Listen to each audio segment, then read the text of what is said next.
Welcome to Radio Free America. Did you know that people print lies in the newspaper? It's shocking. I'm Romeo Kransky, and I've been a journalist for pretty much my entire adult life. I've seen a lot of lies printed in the papers, and needless to say, I'm not a fan. You see, there used to be this reputation that journalists had, that we had a dedication, even a duty, an obligation, you might call it, to seek and speak the truth, regardless of who would upset or undercut.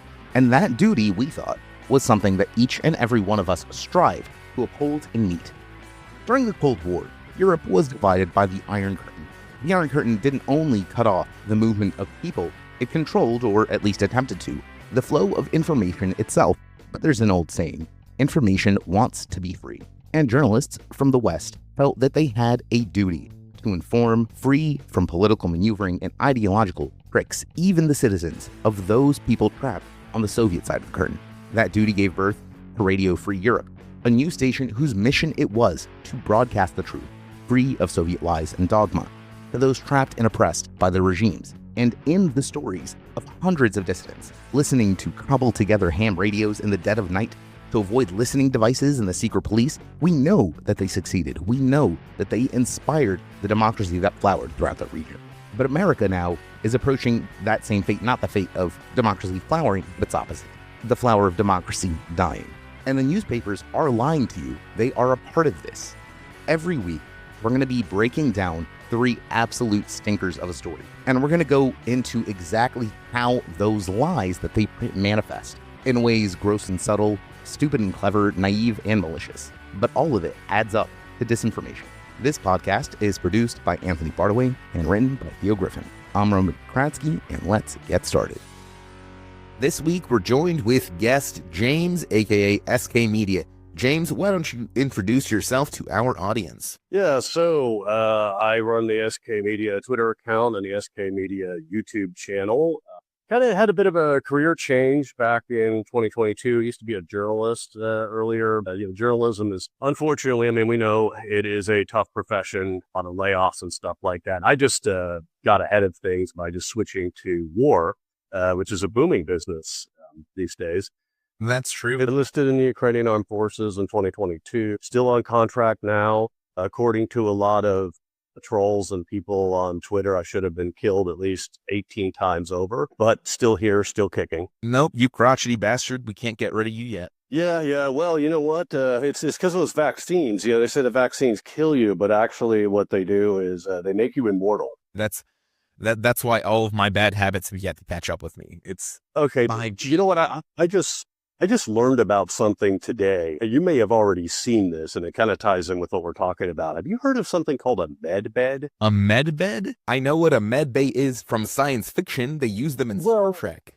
I'm really glad. And there's a lot of beeping lights, and it shows you the biometrics. Exactly. What if I told you that some people in the QAnon movement have been trying to claim that this is a real thing that exists, and one day you will have access to them? And apparently on Truth Social, it doesn't magically heal you. Donald Trump's account apparently tweeted an AI-generated video where he, clearly AI, is speaking about how people will be able to register for MedBed cards, and you just lie in this thing and it fixes whatever is wrong with you. It's like a video game, the healthcare policy of the United States, you're telling me, is that Donald Trump's policy is that he's going to close all of the hospitals because he's defunding wide swaths of healthcare across mostly the South, to be honest. So he's going to close all the hospitals, and instead you'll have magic Star Trek beds to lie in. Well, I think it's still going to be like it's still going to be a hospital because you got to put the med bed somewhere in one place. But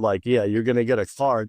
And it's just like in a video game, when you get to a checkpoint, you save your game and it restores your health and mana.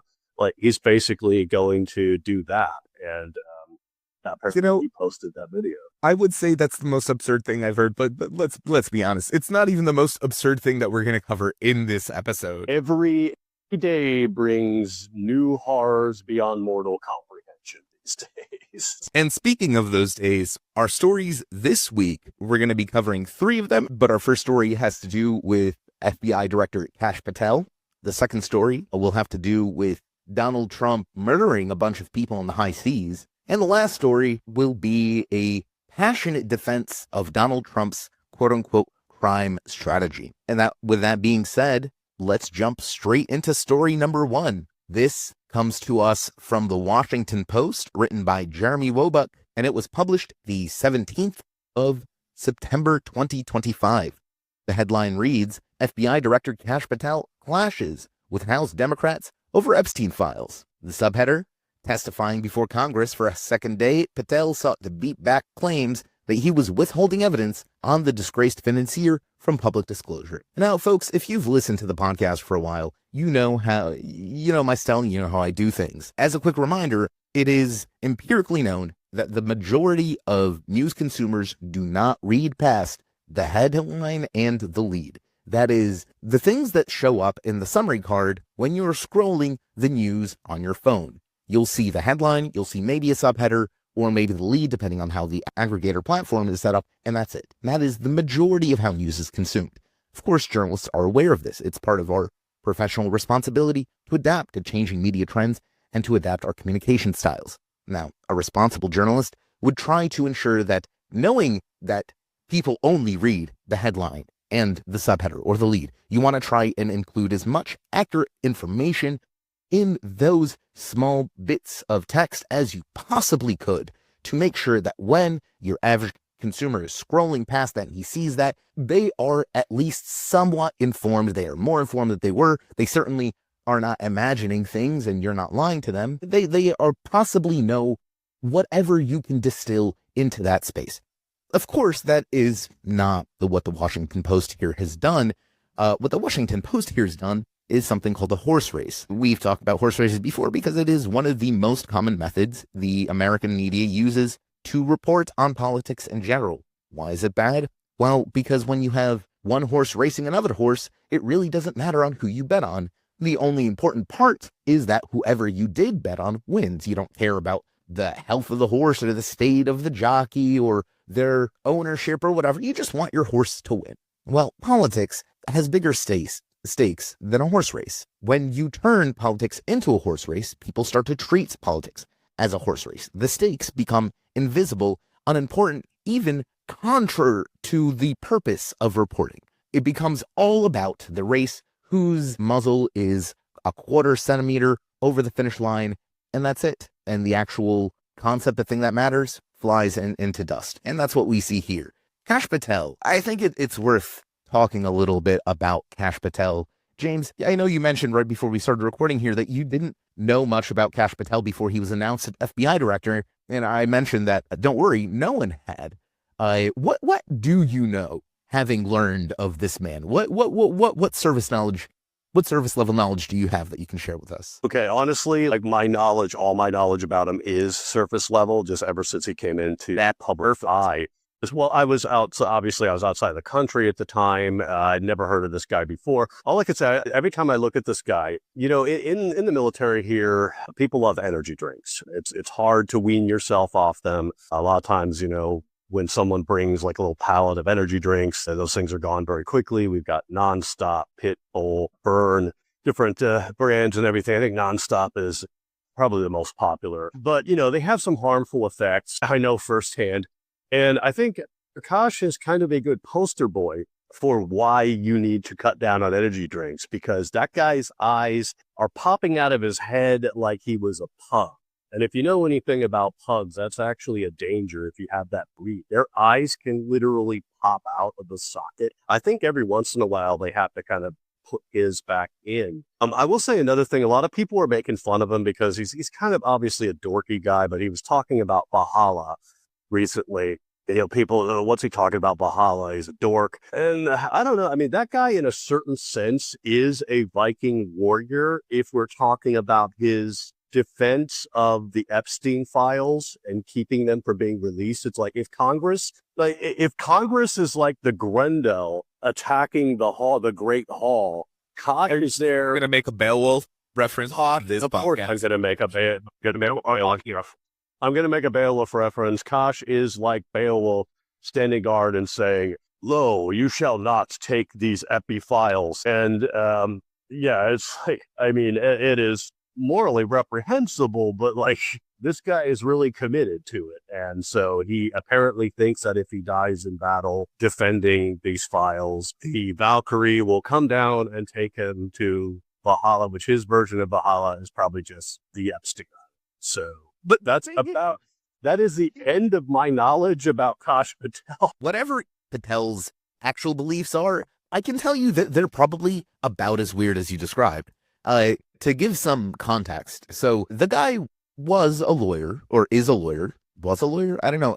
Does being a lawyer count if we don't have law? I want to say I was surprised by that, because we were speaking about this just earlier, and I said most of the time people in government, especially in Congress, they tend to be former lawyers. And when you look at Trump, like it was like this in the first term, and it's more like this now. It's like Trump is kind of like a clown car that pulls up in DC and opens up, and like all these weirdos. This guy's still a clown. Don't worry. This guy's still. No, I mean he's a clown, but I'm saying usually these guys are like some kind of weird background, like, you know, they used to be an MLM scammer or something like that, or they're selling supplements. He actually has he's got a pretty normal kind of Desi immigrant background. He grew up, I believe, in New York. The American dream: immigrate and then become a hardcore anti-immigration guy. I mean, that's basically how it works. A ladder. That is basically what it works. He worked as a public defender for a bit. He worked as a federal prosecutor for a bit, but he went crazy very, very early. One of the first notable things that Kash Patel was ever known for in his entire life was being a minor figure in the Benghazi scam. So the Benghazi narrative was a false story that the Republican Party attempted to push, blaming Barack Obama at the time and his Secretary of State Hillary Clinton for bungling the defense of an attack on a U.S. diplomatic facility in Libya. Now, the truth of what happened in Benghazi is interesting to precisely 0 people. It's not really relevant to the narrative. The narrative. I will tell you who really did give a shit. It was the old country singer Charlie Daniels, the guy who did Devil Went Down to Georgia. He had like a tradition. I don't know if he did it yearly or he just did it randomly, but on Twitter he would often just post, "Benghazi ain't going away," every time. Benghazi ain't going away. And eventually he went away some years ago. I mean, he's an old guy and everything. Well, Benghazi's still there. He went away, but Benghazi's still there. But no, I'm very familiar with the Benghazi, not the details of the case, but I know where. Again, no one is familiar with the details of the case because what actually happened in Benghazi that day is of no interest to anyone. The narrative, however, was very interesting to a lot of people. Most of those people were either directly employed or paid by the Republican Party. Unfortunately, due to the nature of the way politics works in the United States, the narratives that the Republican Party's paid operatives spread in the media, as we've seen throughout the series and will continue to see as the series goes on, is one of the driving zeitgeists of America in general. Not a great situation, but there you go. So that's the Benghazi thing was the kind of the first thing that Patel was known for, and he wasn't that much of a standout figure after that. He worked in he was a pretty standard Republican operative. He'd work as an aide for a bunch of Republicans in foreign services and intelligence committees. He'd write BS memos that would violate the Constitution 5 million ways that no one would ever care about because he was a minor staffer. Then he got promoted by Sean Hannity, and he got to join Trump's National Security Council. The reason Sean Hannity chose him is because he was, let's say, he was a guy that was real good friends with Steve Bannon at a time. And Steve Bannon, for our listeners who may not be familiar with the man, he is the right-wing provocateur. He is the guy who kind of wrote the book on Trump's first victory. He is a grise eminence, a gray eminence, I suppose, or for whatever passes for those on the reactionary side of things. And the guy spreads. Now, Steve Bannon is not a stupid man, but he happily spreads platforms the most insane, homicidal, fascist crap you could ever, because the man's a fascist, but he wants to seem intelligent, so he doesn't say this instead. Instead, he has people who come in his program like Kash Patel, who instead say the crazy things for him. Kash Patel was really big into QAnon, and I do mean really big into QAnon. That means he knows about the med beds. He does know about the med beds. He was one of the main public promoters of QAnon. He was one of the main QAnon accounts on Truth Social, Donald Trump's personal social media website, and he was also one of the lead critics of the FBI's investigation into Russiagate, to connections between Trump's cronies, Trump's administration, Trump's family, Trump's friends and associates, and, the Kremlin.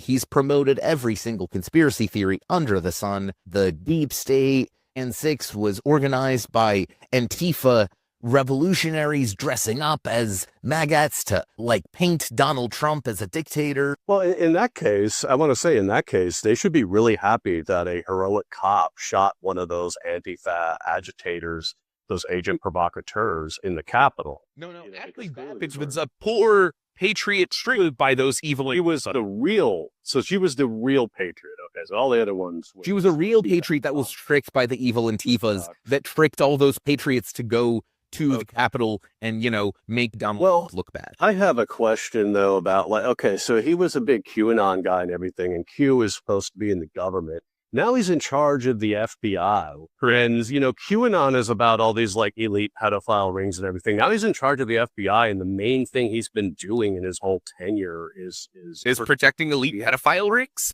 Like a Viking warrior, apparently. So, yeah, let's get into So now that we have some idea of who Kash Patel is, let's get into the actual story. And we haven't even gotten to the lead. We've talked about why the framing of FBI director clashes with House Democrats over Epstein files is dumb, because, quite frankly, the story is not that Kash Patel is arguing with House Democrats, but that Kash Patel exists. The very fact that Kash Patel, a man who is beyond unsuited for the job that he runs and who is chosen for his only capability of being a yes man, to reframe that as force race. I had a much better analogy, actually. He looks like one of the people in Total Recall when they get outside the dome on Mars, because there used to be a false belief that if you were in a vacuum, the pressure inside your body would burst you because there's no pressure outside, basically. And Total Recall portrayed that, and that's it right there. He does look like a man going through explosive decompression. I do wonder, though, because you talked about how he was kind of this normal guy who later went crazy, and I wonder if his eyes changed at that moment when something snapped. Maybe before that, I can imagine when that guy was younger, he could have been a normal, possibly a pretty decent looking guy, and then at some point something snaps in his head, and it was pop, and then it's just all crazy from there. The quote for his senior year yearbook was "Racism is man's gravest threat, the maximum of hatred for a minimum of reason," by Jewish theologian Abraham Heschel. So, yeah, he clearly went bad at some point. It says during the summers he worked as a caddy at the Garden City Country Club. So I am almost positive he caught the fascism from someone. And before anyone says fascism isn't contagious, it is. It really is. If you don't practice proper hygiene, you will fall into agreeing with fascist things far more easily than you really would think you would. Well, see, here's the thing, though. If he had that job, I suspect he probably personally experienced a lot of racism directed at him personally, right? And then he realized that the way to avoid having people be racist at you was be white. Well, what I'm thinking is that he realized that it can be profitable, and it's only become more profitable. And I guess he decides if he can't beat him, join him, but also, make money off of it and get a career out of it. So I guess that's his plan. Well, the lead for this story reads, rejected assertions from Democratic lawmakers Wednesday that he's concealing evidence from the investigation into deceased sex offender Jeffrey Epstein, and said the Bureau had released all that was legally allowed. Now, again, people read headline lead. We've talked about how dumb the headline is.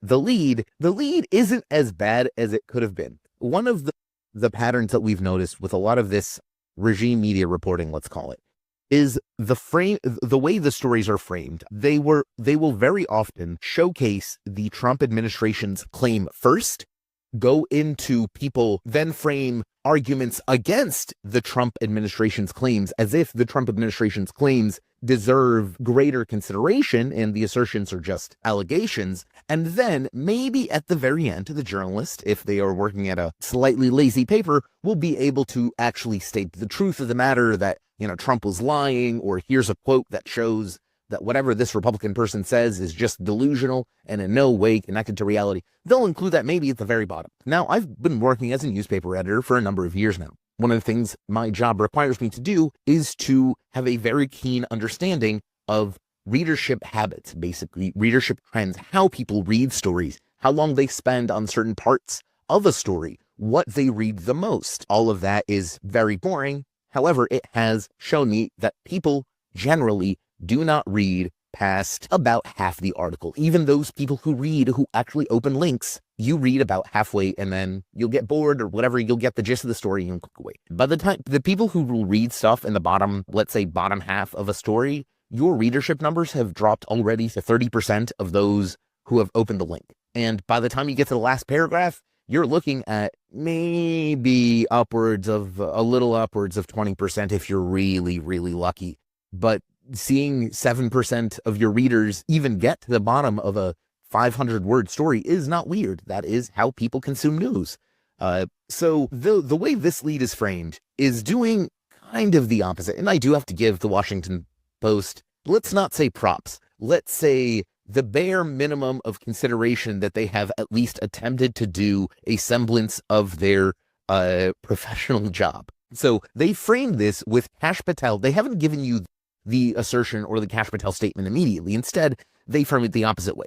They frame it as Kash Patel immediately having to defend herself. So when people read a story, so if a story starts with saying someone like Jim Bob Thornton of Bobville, Texas, has rejected allegations that he is murdering his neighbors at a press conference on Wednesday, or something to that effect, you are primed as the reader to already disbelieve the guy. The first thing you just heard this guy's name, the first thing you heard is that he is claiming that he hasn't done this horrific thing. As a reader, you are primed to already disbelieve him, because it's the lady doth protest too much effect. People who are telling the truth don't need to defend themselves. And as a common journalistic technique, because as a journalist, you can put words into people's mouths. In fact, you are reporting the words that come out of people's mouths, but you can report those words in a way that makes it seem like they are guilty. Framing in this way makes it seem like Kash Patel is under fire. Again, I'm not going to give the Washington Post props for that because,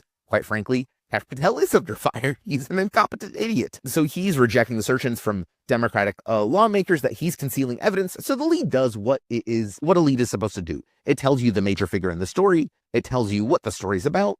And it tells you what the main thrust of it. Kash Patel is concealing evidence from the Epstein investigation. That is what the lead is supposed to tell you. And that is what it's supposed to be telling you. Of course, this is all being done very politely. After all, Jeffrey Epstein isn't simply a sex offender. He's a child rapist. He is a monster. In a newspaper. He is a living monster. Well, not anymore, but he was a living monster when he was alive. Yeah. Yes, correct. He purchased and sold girls under the age of majority and consent for his rich pedophile friends to abuse in any way they saw fit. You can print he's a child rapist. I would argue you should, but again, this is the Washington Post we're talking about. So, well, the lead isn't as bad as it could. I would like to point out, because I used to work in counter disinformation, so we consider things like headlines and how things are structured. Like, one thing a lot of people don't understand, if you are writing something to debunk a claim, and the claim is the most ridiculous thing, and you put in the headline, like this, this claim debunked, and then in your lead, you introduce the claim. You know what happens? A lot of times people just don't read past the actual claim, the part you wrote about that. And then they actually tend to think that was true. They don't even go on to the debunking, which usually takes a lot longer. It is much easier to create bullshit than it is to debunk it. It takes a lot more energy. And that's why I say a lot of times, I just dismiss bullshit. I do not entertain it. I call it like the Jenga tower theory, right? Because you've got this tower of Jenga blocks, and that's the bullshit theory, right? And people selling bullshit have all these, they try to pull you down into these little details, and some of them will be true, and then others are just complete nonsense, right? And what you have to do is you don't sit there taking their tower down from the top. You just find the weakest point in the whole thing and you just flick those blocks out and bring the whole thing down. And then you say it's bullshit. Dismiss it. What I want to say, an interesting thing about that headline is that for a long time, going back to the first Trump campaign in 2016, and also the last one, is that a lot of people are complaining about these legacy media outlets that are supposedly liberal. They will never say like Donald Trump lies about something. They rarely ever say that. They'll say Donald Trump claims or whatever. It's not just about Trump either. They'll do it for example, Russia. Russia denies, Russia claims, whatever. And they'll put it out in this very neutral term, no matter what the lie is. If Russia is giving their 47th new theory on MH17, then they'll just say Russia denies complicity in shooting down the passenger airliner in 2014. And they won't say like lies. You can't write that someone lies, no matter how egregious and obvious the lie is. But an interesting thing, during the last campaign, there was a headline from Politico, I think, and it said, it was during the campaign, and it said, Kamala's latest lie, right? They straight up said lie. And they said, Trump will turn the army loose on American citizens. So, hey, that was definitely a lie. You really called that Politico. Great job. Can't wait for the next round of layoffs. We have a political piece coming up, but for now, let's keep going on this one. So I'm just hating on the media. No, you'll get a chance to hate on Politico specifically. So the rest of this piece goes on to, and again, we're not going to go line through line, but I will pick out the juiciest bits. Again, the links are in the description of the episode. If you'd like to follow along, if you'd like to read these pieces for yourself and draw your own conclusions, you're more than welcome to. In fact, I encourage that. So the rest of the article goes on to present the kind of claim-counterclaim style of reporting, where they will present an unchallenged claim by one party and then state that the other party denies this or counters this and then put the other party's claim forward. This is seen in journalism as a neutral and unbiased way to present two counterclaims. However, there's a problem. Reality is not consensus, and I know that's a really hard thing for a lot of people to accept. But the fact is, if every single human on the planet died tomorrow, a tree falling in the forest would still make a sound. That's just how sound waves work. So when you have people saying things that are patently false, they are no longer presenting a claim, they are lying. And when you present that lie next to the truth, but present both those pieces of information as equal in weight, what you're doing is lying to your audience. A good example in this article is a quote by Kash Patel, where he says, quote, "Any allegations that I'm part of a cover-up to protect child sexual trafficking and victims of human trafficking and sexual crimes is patently false," Patel said. "We have released more material than anyone else before," he said.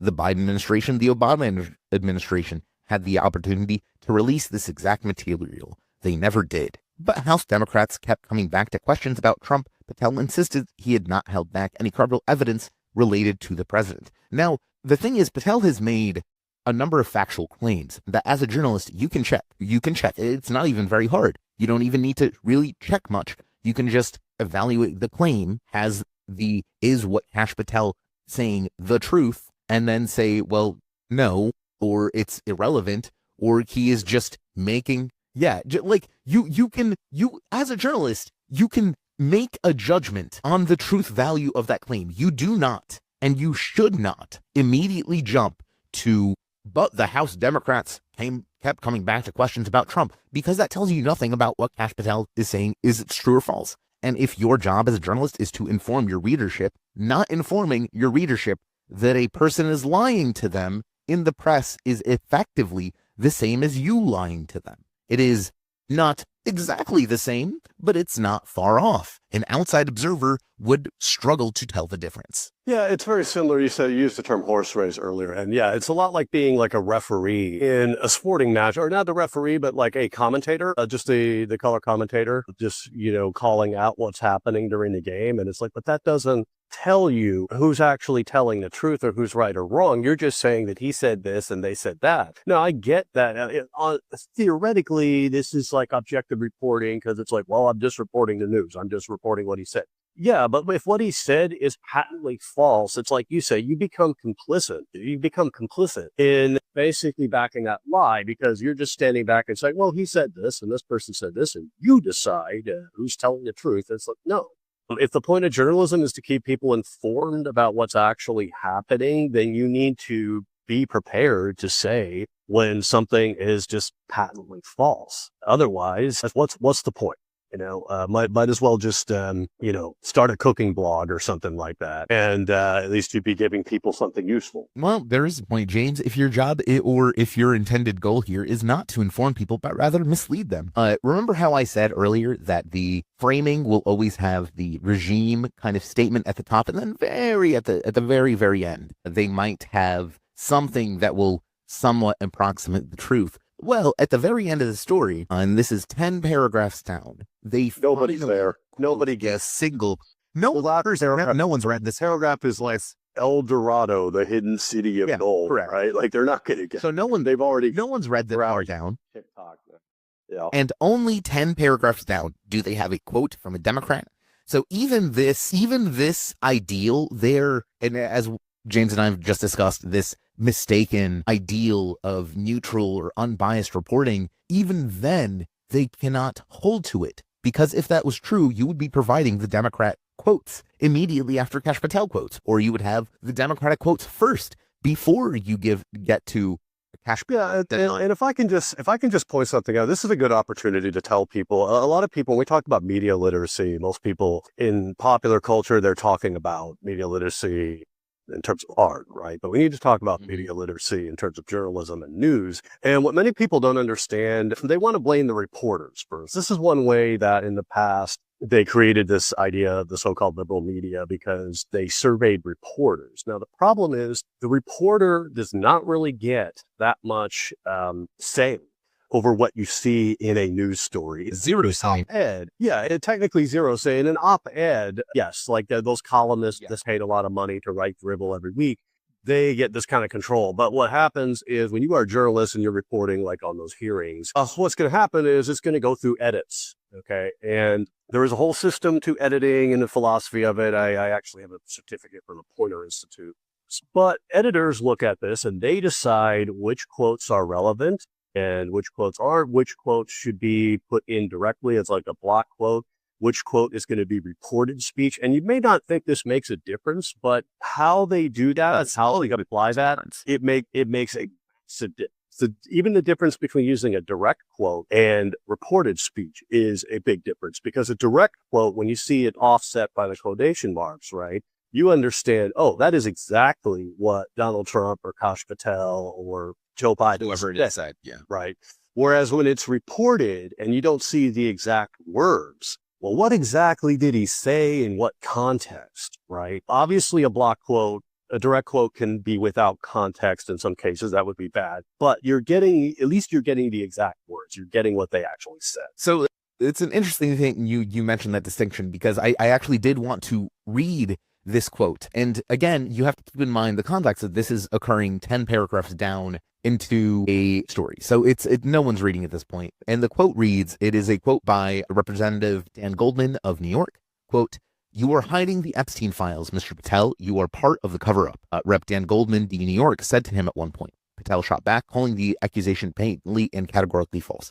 So the only time you actually hear, again, the headline reads, Kash Patel clashes with House Democrats over Epstein files. So the only time you hear straight from the horse's mouth, that is what James said, a direct quote from the Democrats, is this at the very end, this one sentence from Dan Goldman. Now, an interesting, I guess, a mental exercise here would be to wonder, why did the editor put this quote here at the bottom of the piece where no one where he knows, again, as a professional editor, and we're talking about like Washington Post, they know just as well as I do. They know their jobs. They know what to do. They're choosing to not do that. So why would he knowingly put that quote at the bottom when, in purely neutral fairness, I would put that quote as an editor right up at the top, right after my first quote from Patel. Patel would say something. He would say any allegations are false, and then, or I would have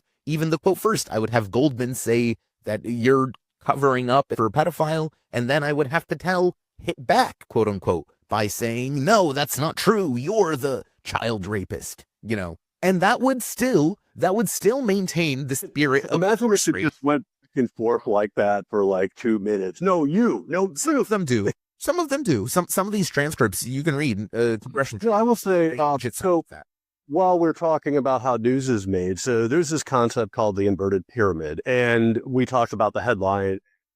And the lead is supposed to contain like the basic nut of the story. Like, why are you reading this? Who said what about what happened, right? Why? And then you're going to go basically from the information that gives like the most pertinent information down to the stuff that is less pertinent. So by the end of it, there's just maybe a few details in there, maybe a little like paragraph with like some context, like what was happening the week before, when's the last time they met to talk about this, right? So basically, most important information up top, most detailed explanation of that, and then down to the stuff that's just a little bit of added background, right? So yes, if it's a case like this where these two people trade, they love saying like traded barbs or traded allegations, or in this case, clashed, because it sounds like, a sword fight. And in this case, it's like what you should have after the lead when you're talking about the context of where all this happened. The first thing is you should probably have a direct quote, at least one direct quote from the Democrat, like what did they accuse him of? And then his quote in response. At this point, we're not even going to talk about who was actually lying like that. It's just, you need to see what those people say. And I wanted to add something else earlier and why this is so important. Because a lot of people, they talk about legacy media is in the tank for the Democrats and Biden. Well, there's this big problem, what they call sane washing, and it happened a lot during the campaign, okay? What tended to happen... we talked about sane washing a lot last episode. Right. I won't get into, I'm just going to hammer it home, is that one method they use to sane wash stuff is very similar to what I was just talking about, where they use reported speech instead of a direct quote. So when Trump starts rambling about stuff, and he does, he calls it the weave, okay? The New York Times, the editor, will sit there and say he talked about healthcare, or what's the main idea? What's the main idea he's talking about? He says that Kamala is going to marry everyone's kid. Let's just say there's a good chance he could be talking about how good his latest, like the newest gold faucet in the White House looks. Like he will go on about that. Like he'll go on about the developer. Well, yeah, they asked him about Charlie Kirk. Talking about things that are just completely out. They asked him about Charlie Kirk when his body wasn't even in the ground, and he's just like, oh yeah, it's a tragedy. Anyway, you see those trucks over there? They're bringing ballroom. Yeah, this edition. Yeah, exactly. Hey, I got this new album on vinyl. You should come over and listen to it. It's really great. Vinyl. But your buddy's corpse is like steaming 15 meters behind you. No, dude. Yeah, whatever. Check out this sweet riff. Yeah, and they'll say like this is the one thing that I find entertaining about the guy going back to I think the 2020 election, when he started leaving his fans out in the cold with no transport at airports, because they were doing these rallies and it was still COVID times, and he would fly in there, be on the tarmac. And, American airports tend to be very far from cities in many cases. And also, if you're on the tarmac, like that's quite a walk from there to wherever you. And at least 3 times he left like mostly elderly people just out in the cold, no buses going back to. Why would he? Yeah, it's just like it's the deftness with which he just ignores somebody who idolizes him, like his sons, for example. It's just like, yeah, as that whatever. The reactionary movement sees that as a virtue, James. Like they want to do that. What was one of Charlie Kirk's main things? Empathy is a weakness. I thought it was big. They are purely really big head. Well, that and his big head. But he says this because this is the ideology that these people promote. That's directly the ideology that the church that Pete Hegseth, the current Secretary of Defense, believes in. His church actively promotes domestic abuse and empathy is a weakness as core concepts of their theology. The reason Trump acts this way and the reason everyone is okay with it, because I think they really think that is a virtuous way to act. All right. Let me move on. Okay. So that's our first story. And I think it's a really typical example of the craft where the framing puts the regime claims at the first. They did do a slightly better job than they could have on the lead. But as a whole, this is a perfect example of how to take what is a real issue, the cover up of of a dead pedophile's connection to the sitting president by the FBI, by the nation, one of the nation's leading law enforcement authorities, and they turn it into this tripe, this worthless horse race tripe.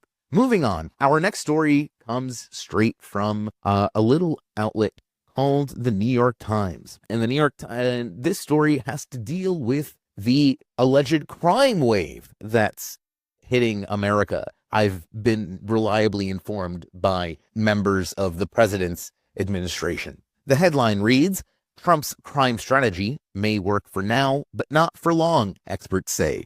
The subheader reads, the president is looking to add troops to city streets while cutting funds for programs that work, experts and local officials say. But one idea, beautifying neighborhoods, has buy-in. So the reason we chose this story, and it is egregious. We've covered a lot of really crazy things, or really crazy stories and really weird ones.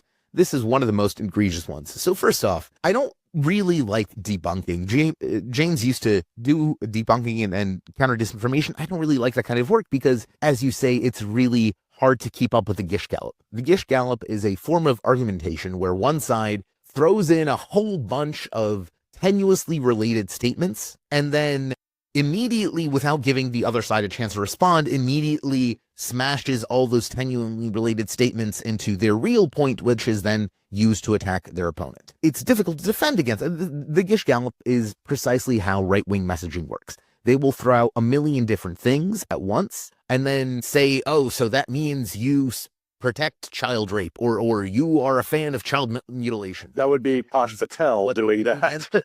Kash Patel and his buddy.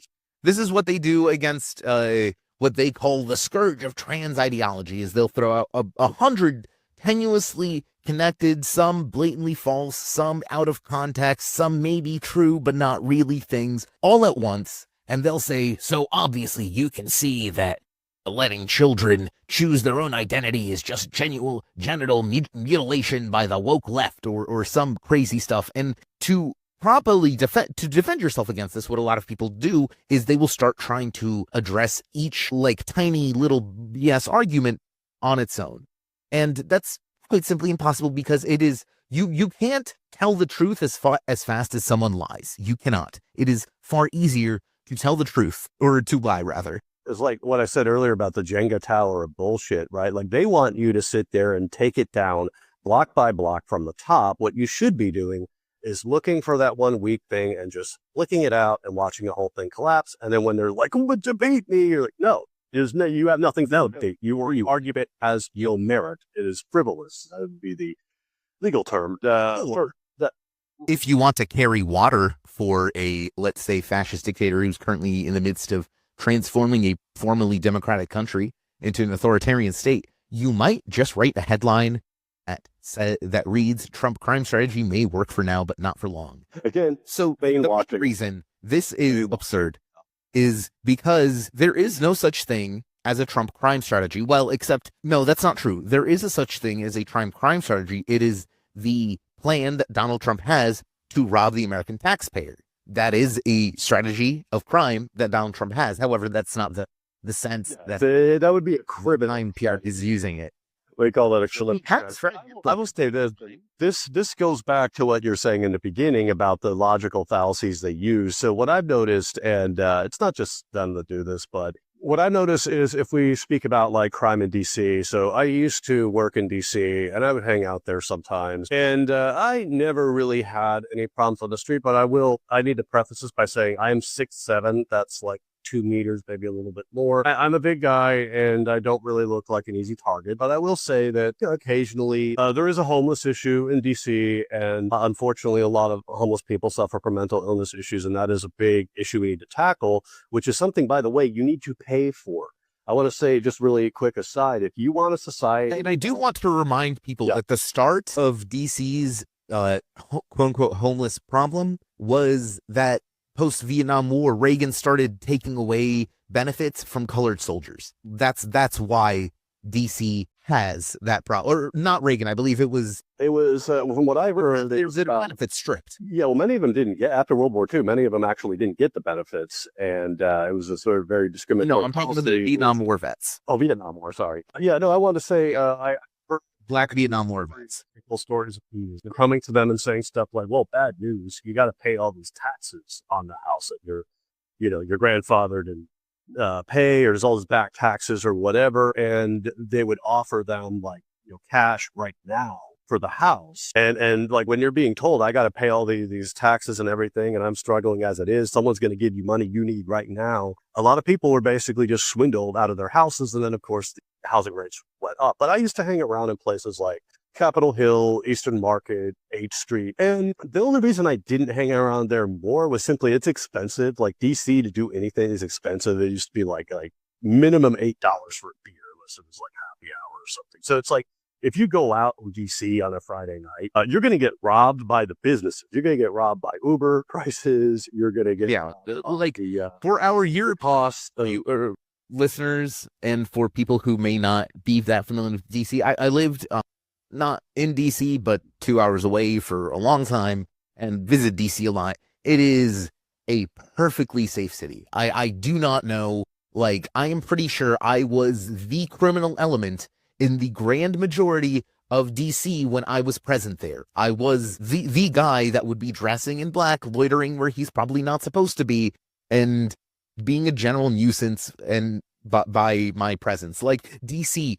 is safe. So there is no... was trying to say earlier about the rhetorical tricks they will use, right? So one thing they'll say is if I say look, the crime problem there is exaggerated. I'm not saying there's a room for improvement. I'm not saying that people can't do a better job.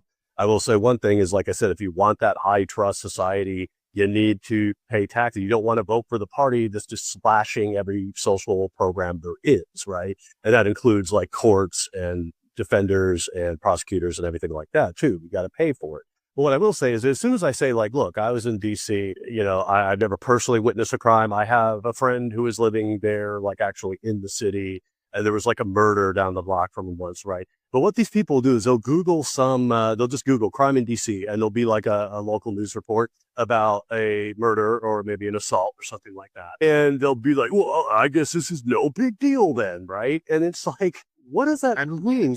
Nobody said there is no crime, and nobody's saying there's no way to address the situation better. But I'll tell you a way that's not a great idea is taking National Guard guys and deploying them, turning them into basically security guards and groundskeepers. Because the thing is, they have nothing to do. So many of them are already... Well, James, that's an interesting thing you bring up, because the subheader for this article reads, "The president is looking to add troops to city streets while cutting funds for programs that work," experts and local officials say. But one idea, beautifying neighborhoods, has buy-in. And that beautifying neighborhood part, so this piece is really, really weird. And I want to get deeper into it to show you guys how weird this is. So we start with the lead, and the lead is it's more than the first sentence in this case, because this is a bit of a analysis piece. And it reads, "In the days since the president deployed hundreds of National Guard troops and federal agents to patrol city streets, crime has continue to drop in Washington. The question is whether the trend will last. Local politicians, along with people who study crime for a living, say probably not." So a couple of things about this lead. And I do want to first point out the most obvious, and I'm not going to spend too much time. It's just the most obvious kind of issue here is that what does it mean to say that crime has continued to drop? When a journalist says something like this, they are making a quantitative statement. It doesn't sound like they are, because the journalist here, this is Mr. Tim Arango. He is a national correspondent out of LA for the New York Times. The way the journalist, he doesn't provide any numbers, but crime is not some nebulous concept.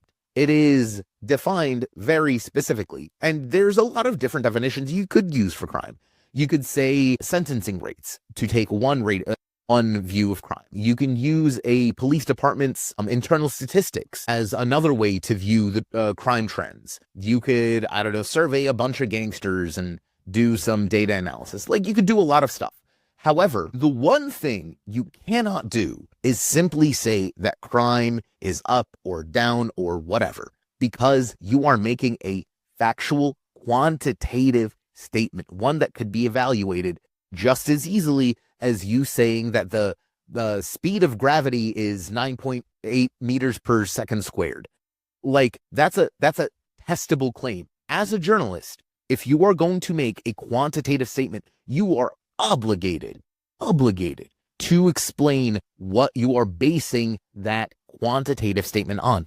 And I will note that nowhere in this article does the journalist explain what they mean by crime. He will continue talking about crime, but he will not explain what is crime. The reason I want to say there's an irony here, though, is that, many Democrats, liberals, and whatnot have been pointing out that violent crime, particularly, has been going down for many years, actually, pretty much since the 80s, pretty steadily. It's a little bit of flipping here and there. But here's the thing. When they would say stuff like this before Trump or before Trump did this, they would get attacked as being soft on crime, ignoring the problem, ignoring the concerns of voters. And, the trends tend to continue. They don't tend to you usually don't get like a complete 180 reversal. So who's to say this strategy is doing it? This is basically, was it cum hoc ergo propter hoc, like, because, or no correlation. Yeah, but the question, or right. What is it? And like, answer, how do you, again, you don't hate journalists enough, because actually, no, sorry. Again, I broke my own advice. It's the editor. Is definitely the editor. I mean, maybe the journalist wrote it this way, but James, I'm a newspaper editor. He could have written something completely different. And the editor's like, I like this style better. And that's what you end up with. Right. So I want to know, like, why is it crime going that is true for? If you pointed that out before he did all this stuff, then you were someone who just... Like, at the very least, they needed to say crime has continued to drop in Washington according to the D.C. Police Department's latest CompStat numbers, right? Yeah, that could be about reports. It could be about arrests. Yeah, it could be anything. Yeah. We don't know what they mean by crime. Actually, we do, because the author of this news piece is a white man. And crime in a major national newspaper has only one meaning to a white person. And while Americans really don't like to talk about race, and it really stunts being able to honestly discuss the problems in America, because race is one of them. It is quite possibly the underlying one of everything else.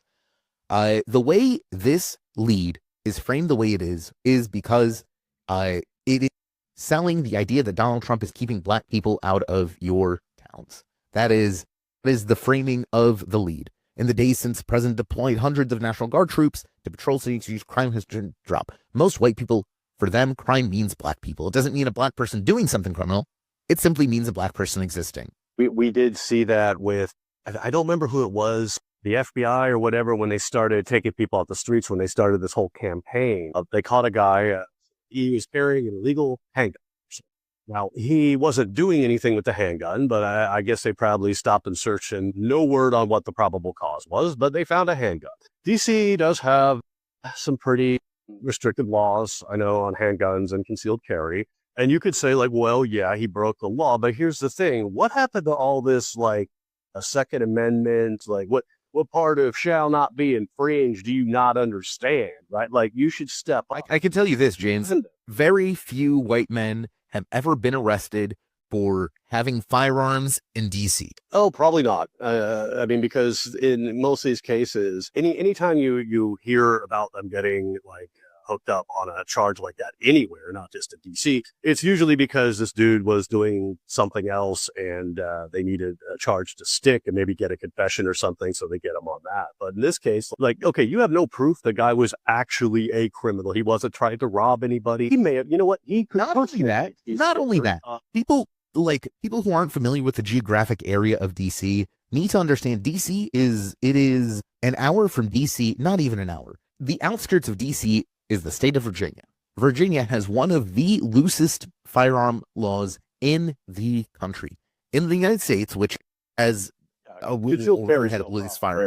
no, it was a week-long course, and I had to sign a slip that said I shot some amount of hundreds of rounds for my range time. I don't even think you need to do much actual in-person classwork now. I believe you can do a lot of it. You can do it online, yes. Yep, yeah. You can do all the classwork online. Like, it is so easy to get guns in Virginia that widespread firearm open carry possession is beyond common. It is a little weird if you go to a Walmart and there aren't people who are strapped. So people driving into DC with firearms not only happens, it happens on a shockingly regular basis. That's just the nature of what happens when the suburbs of your city are just Guntopia. Like, what do you expect? For people who've never been there, okay, you can be in a place called Rosslyn in Virginia, right? And you can walk to a bridge that goes across the Potomac into Georgetown, which is actually DC. And so you could just walk across that bridge and now you're in a place with completely different laws on that sort of thing. So this young man, because they couldn't explain, I mean, look, if they had caught this guy actually doing anything, they definitely would have said it. There's no way they would conceal that. So who's to say this guy wasn't just looking out for his own personal defense, wanted to carry a handgun, didn't have the time, or he wasn't able to get the concealed carry? But now he's a crime statistic. Yeah, and now he is, he just decided. Now he is considered a criminal. So is going to run short here. And we still have 2 more pieces to go through. All right. So the article starts off by talking about Trump deploying active military to the streets of DC, in this case, activated National Guard units. It talks about, quotes some people talking about how this is not going to reduce crime, though again, the article already started with a claim, an assertion that crime had dropped without defining any of that. We don't know it. But the article, the lead did start by saying crime has dropped. So it's a bit odd to follow up with researchers telling us that actually what the president is doing is worthless and it just wastes money. And then here's the weirdest part. It pivots into talking exclusively. So all of what I just said covers the first 4 or 5 paragraphs of this article. This is a pretty long article. I would say it's about 700 words-ish, maybe a little longer, maybe closer to 1,000. And 2/3 of it is occupied almost entirely by discussion of Donald Trump's plans to replace light bulbs, or Donald Trump's alleged plans to replace light bulbs in Washington, D.C., public light bulbs that have gone out. It is bizarre. Here is one. Okay, I'm going to play devil's advocate here. I think I understand what he's getting at is like, if places are better lit, like the criminals will be less likely. No, I get it. It's just weird but the light will be bad for Batman, who fights crimes, because he is the knight, right? But the thrust of the story, James, is not. But here's the thing: the thrust of the story is not Donald Trump wants to replace light bulbs. That is not news. It simply is not news. Replacing burnt-out municipal light bulbs is a routine maintenance job undertaken by the Department of Parks. It is not spending time on it at all is already journalistic malpractice, because you are selling the idea that Donald Trump's thoughts on replacing light bulbs are somehow valuable. They are not. You are. This are not only that written. They'll serve a purpose. Like, here's a quote. Let me read a quote here. The president's plan to beautify the Capitol would be a welcome component of an earnest crime-fighting strategy, researchers say. But it would have to include the parts of the city where most of the gun violence, other crime occurs, not just the areas around the White House and the mall that Mr. Trump has promised to beautify. So if you're going to write this, if you're going to write how all of what Trump is saying is bullshit, why would you spend 1,000+ words talking about it? I spotted something right there in the beginning, and again, it goes back to recorded speech. It said that it would be a welcome strategy, blah, blah, blah, to researchers, right? A welcome strategy, which suggests that the researchers thought that this could be good, at least. And remember, people aren't going to read the whole thing, and even if they do, they're going to skim a lot of it. So all you get is welcome. The experts, the researchers say, wow, good idea, but maybe. Welcome strategy, yep. Correct. So what did they really say? Did the reporter sit down and say, okay, Donald Trump says he is doing things this way. This is his strategy. What do you think of that strategy to reduce crime? What if the expert said, well, obviously any government should attempt to do something about crime and needs to have some kind of approach to it. So, trying to reduce crime is a good thing. Okay, I could hear that, and I could say he had a positive thing to say. Oh, he did. Right. But he's just stating the obvious in that case. Right. Now, you might say, you don't know. The researcher said something like that. Well, yeah, I don't know. But you know who also doesn't know? You, because the journalist or maybe the editor made sure that we didn't get what they actually said in response to that question. Yep. And actually, here's a perfect example of this. This is another quote, not far down. But Mr. Trump's diagnosis of crime as a major issue in the country resonates with many Americans, including scholars who say that while crime may be down, the country still suffers from unacceptable levels of violence, especially compared with other developed countries. Many people in Washington, though dismayed by the president's approach, agree that more should be done to reduce the city's crime levels. That is a perfect encapsulation of what you were just talking about. And it is a perfect encapsulation of sane washing. If I can say another thing about this whole strategy is that, you're never going to be 100% safe, especially if you vote for parties that cut social spending and all that, because it costs money to make healthy functioning society. Someone has to pay for it. This is something, conservatives like to talk about common sense, and they're like, these young kids are socialists and want free stuff. No, you want free stuff. You want a perfect high trust society, but you don't want to pay for it. You want someone to just give it to you, or like put troops on the streets, and you think that's going to actually fix the problem. And you're paying for that anyway. What if you pay? They want a society where everyone has to act like an Olive Garden server, perfectly servile. No. If you go to a TGIA Fridays and look at the way the servers act, that is what true. But if you just remember, that's the kind of society these people want. Isling, happy, servile, like little slaves. That is what they want. They want to be able to be as mean and as shitty as possible to their servants, and they want those servants to be happy about it. This is another funny thing, and this is a very white suburban conservative thing, is this whole idea that I'm a father and a Christian and a real man. A real man has to be strong to defend his family. You must have a warrior ethos. You must be able to defend yourself and own multiple firearms in order to defend my family. Right? But also, you also want the government and even the military to give you a perfectly safe bubble, and you can't stand the idea that just the idea that you could potentially be a victim of crime. It's which is it, right? If a healthy society, and a lot of times something they're big victims of crimes, they when they see a person with a face appearing in their neighborhood.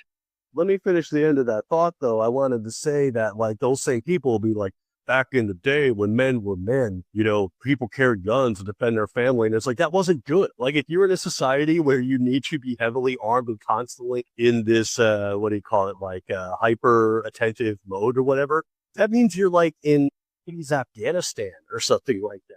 We don't want, if you want. No, it's a horrible way to live. If you want the safety, and you'll never get absolute safety, but if you really want that, then what you need to do is engage with your neighbors and politics. You need to redirect tax money that's going to nonsensical stuff that's usually going into the pockets of contractors or whatever. You need to pay for the mental health care institutions. You need to pay for the homeless shelters. We all got to work together and invest in society so that we get something back from it. We get that. Now, that's an interesting, at the very end of the article, we talked about the inverted pyramid. We talked about who is reading towards the end of an article. This article is a little over 1,000 words. No one is reading this. At the last quote that this article ends on is a direct quote from a David Kennedy, a criminologist at the John Jay College of Criminal Justice. And his quote reads, "The current administration's cuts will do enormous damage to that institutionalization and that movement, and can be absolutely expected to cost lives." So at the very end, where no one has been reading, the journalist decides to end the story by saying, and everything that Donald Trump has done is probably going to kill a lot of people. So the very last quote of the story reads, "The current administration's cuts will do enormous damage to that institutionalization and that movement, and can be absolutely expected to cost lives." And he's referring to the institutionalization and movement of social benefits and counseling instead of policing. That was the direct previous thing that was in context to. We have spoken so much about the problems of journalism and the craft of journalism.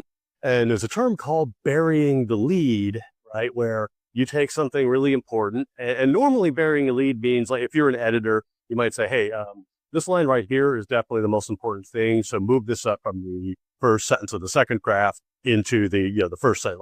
This is more important. You're typically told to not bury the lead.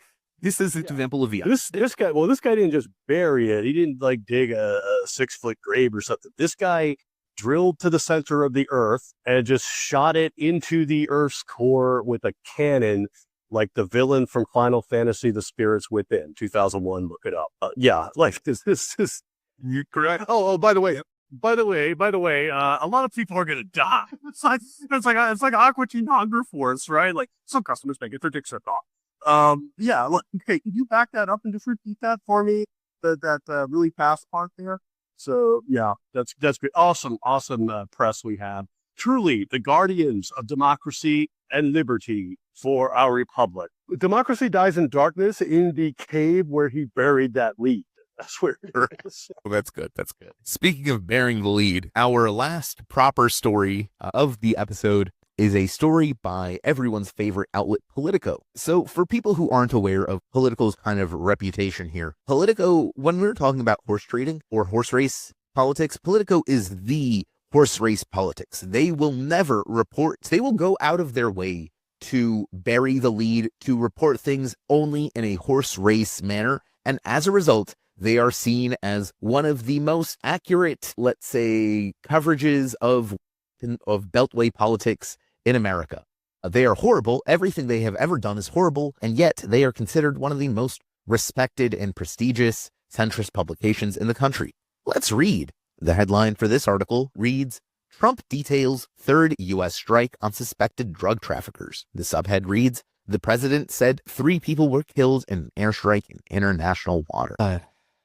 The airstrike. The strike. So it's there's not too much. This headline, I wish I could say it's worse. It's fine for what it is. It just, it doesn't use enough words to really twist things around. It's reporting, this is Politico. We're not going here for hard-hitting journalism. It tells you, of course, it tells you the Trump claim first. This is regime media. All of these, one of the purposes of this whole Radio Free America project is to really drill into, hopefully our listeners' heads here, that all of the centrist media publications that you may have considered trustworthy or reliable or in some way good, every single one of them, without a doubt, without failure, are regime media. You cannot trust any of them. Politico has always been regime media, but since it is a respected publication, we're going to go into it. So again, he said that the headline, fine, it gives you a Trump claim immediately. It doesn't have to, but we've already covered that these things are regime media, and that's just how they're going to frame this thing. This article was written by Aaron Pellish, published on the 19th of September. The lead reads, President Donald Trump shared details of a third airstrike on a vessel in international waters, allegedly carrying drugs, killing 3 people. Trump said in a social media post on Friday, the U.S. military attacked a boat he said was conducting narco trafficking in the waters near South America and Central America, and that intelligence indicated the boat was headed for the United States. And then it follows with quotes from Trump. So the entire framing of this piece, it's pretty short. It's, 300 words long. It may as well be a press release put out by the White House, because all it does is simply state things Trump has said a little bit. And again, the second to last paragraph of this admittedly short article, but again, no one reads the end of anything, even short articles. The second to last paragraph of this article reads, quote, legal experts from both parties have suggested the attacks may be illegal.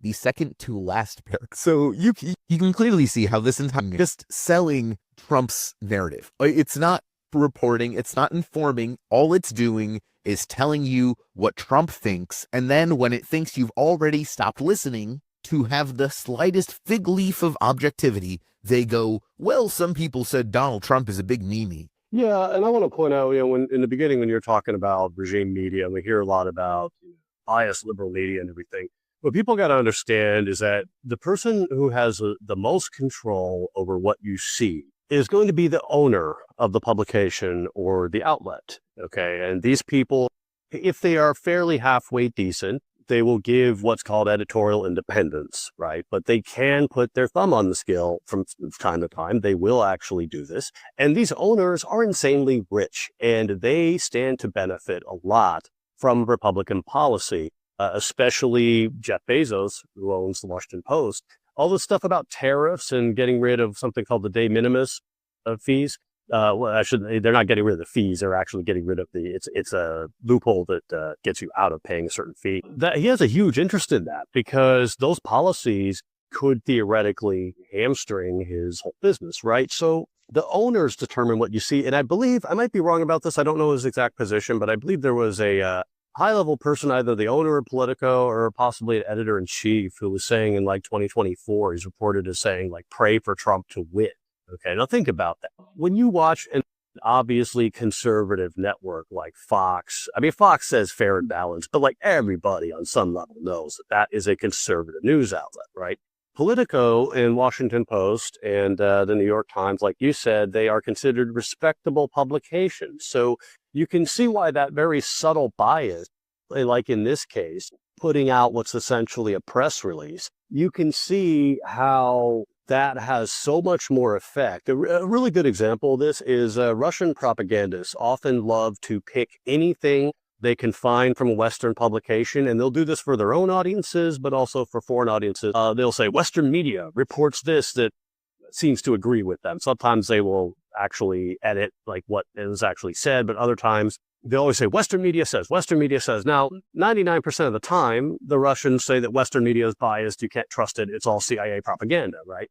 But as soon as they find something that seems to say what they need, suddenly it's Western media, look at what the Western media said, right? Why is that? Because they know, and they know about their audience, they know on a certain level that Western media carries a type of credibility that their state media does not. Okay, it's the same thing with the New York Times and the Washington Post. The conservatives will attack, and there's this sort of nebulous belief that, okay, maybe the New York Times is not like radically liberal, but like they're centrist. That's the baseline, right? But nobody, if I say the New York Times is a conservative newspaper, a lot of people are going to be shocked by that. But it is conservative in the ways that matter. And that's the thing. It's the ways that make a difference and the edits that actually make a difference. And they make more of a difference because of the perception that New York Times is maybe liberal to, centrist. And in fact, when you brought up the owner of Politico, I did find that the self-declared motto of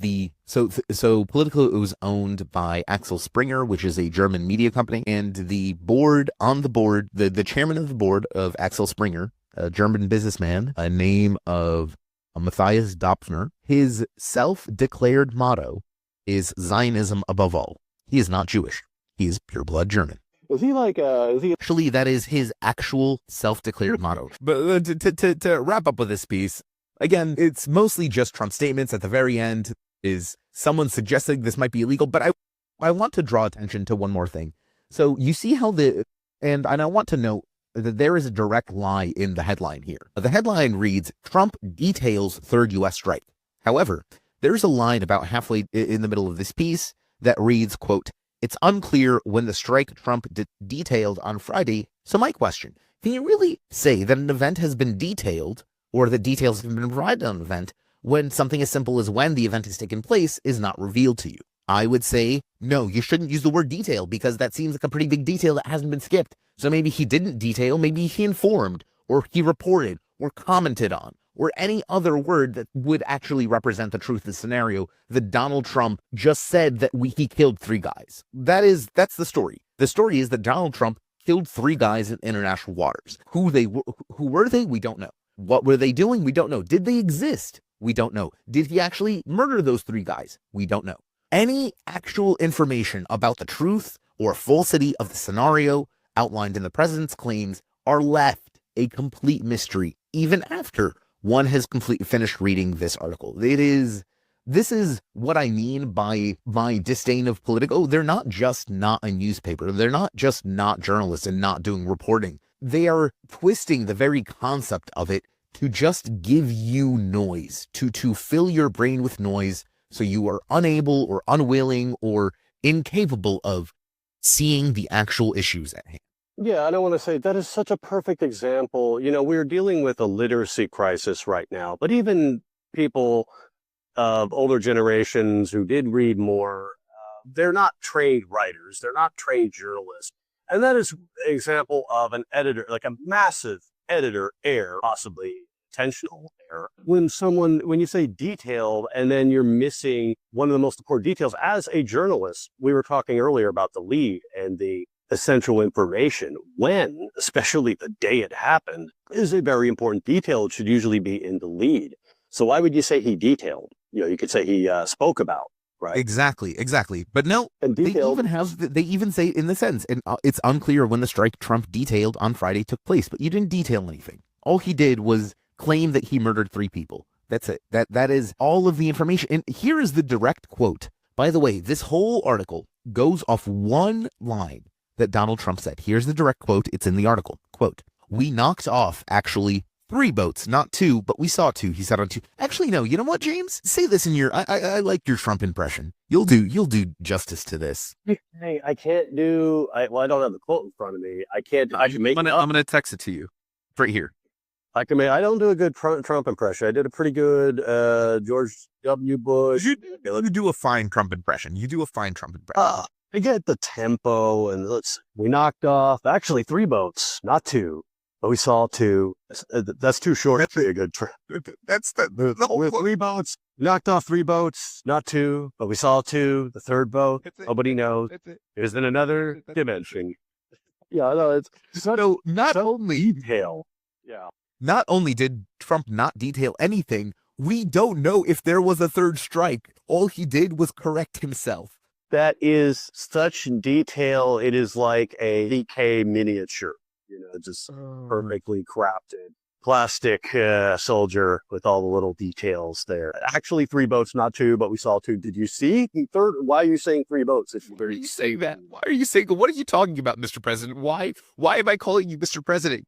Did anybody think to question it? Like, I'm sorry, Mr. President, this is not even challenging or like a rebuttal. It's just simply, I'm sorry, could you clarify, Mr. President, you saw 3 boats and eliminated them, or 3 boats were reported and you eliminated 2?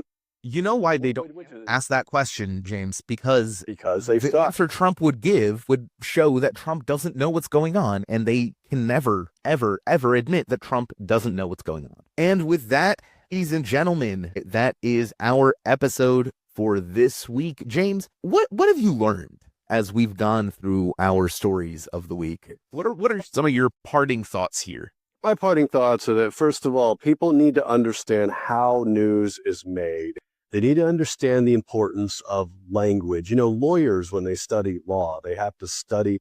When you talk about, these terms of service agreements, it's so hard, it's legalese.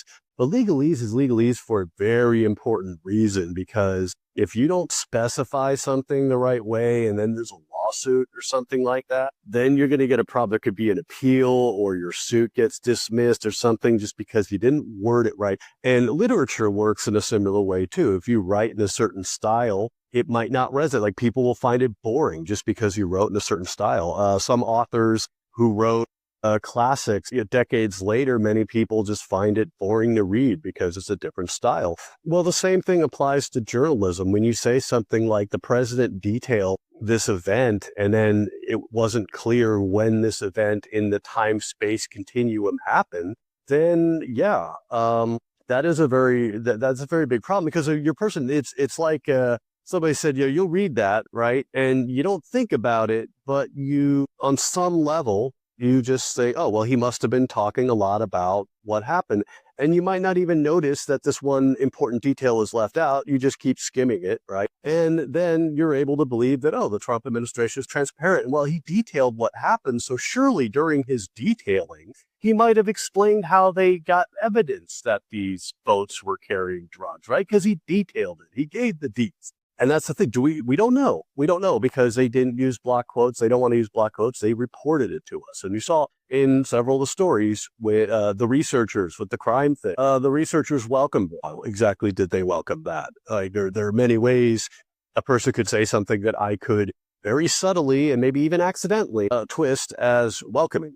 Okay, we all know, especially in different cultures have approaches to manners and how you say no to somebody or how you talk to somebody about a problem. And so we know that there are euphemisms that people will use. We know that there are ways somebody might say, very interesting. And what they really mean is, your idea is absolute dog shit, right? So that is something that's important when writing is we need to know, either we need to know what the person said, or we don't make a word that describes what happens, like in a novel or something, because these words imply things. Saying the researchers welcome the crime strategy is like saying, like, well, I think it's a good strategy for now, blah, blah, blah. But later on, people will think, oh, he thinks it's a good strategy. He welcomed it. And that's all that matters. And if they said, well, the strategy might not last, it might not continue bringing down crime, the reader can say, it might not last, but maybe it will. Maybe it'll get better, right? So you're not informing people. You're almost deliberately misleading them with these subtle things. You have to pay attention to language, like read more, get off of Instagram reels, delete TikTok, read more, read books. On your phone, it's okay. You can read them on your phone, but just read. There you go. Wise and sage life advice from SK Media, our friend James. Read my Patreon linked in the description. I write stuff. Yeah, actually, I was gonna say, James, do you wanna promote yourself a bit? What do you have to? That's what I can promote right now, the YouTube channel, but just at the moment, obviously my job precludes me from uploading a lot of stuff. So, and actually my channel is planned to be. I didn't start this. But on Patreon, I'm putting out periodically some free stuff, and I put out these little, like, sort of patrons-only podcasts where I try to answer some questions from the audience. There's a little bit of interactivity. And if nothing else, you'll be supporting an actual soldier in the Ukrainian armed forces. So feel good about that. We do need to eat. Yeah, so that's pretty much it. And again, read. Please, read. Damn right, he read. And support James' Patreon, support the Ukrainian Army, support the cause of freedom and liberty in general. And if you'd like to support us here at Radio Free America, feel free to do so via our Patreon, Ukraine Without Hype Patreon, and feel free to check out our sister series, Ukraine Without Hype, where we cover the weekly news from Eastern Europe and Ukraine and the region. That's it for this week. Thank you for listening, and as always, stay safe and good night.